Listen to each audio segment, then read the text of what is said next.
আসসালামু আলাইকুম। আশা করি সবাই ভালো আছেন।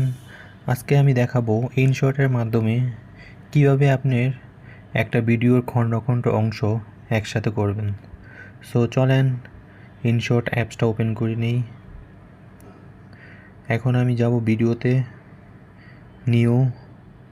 নিউতে গিয়ে আমি কোন কোন ভিডিও ক্লিপসগুলা অ্যাড করব সেটা সিলেক্ট করে নিব। সো চলেন প্রথমে আমি নিব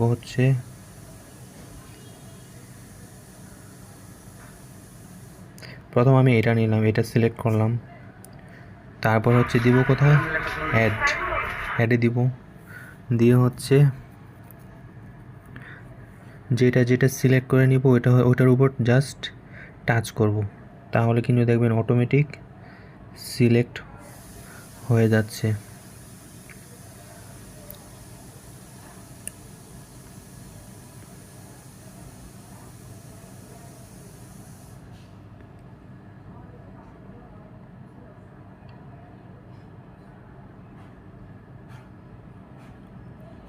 সো চলেন এখন আমি যেগুলো সিলেক্ট করছি এটা টিক মার্কে ক্লিক করলে দেখবেন অটোমেটিক আমার এই যে এখানে চলে আসছে।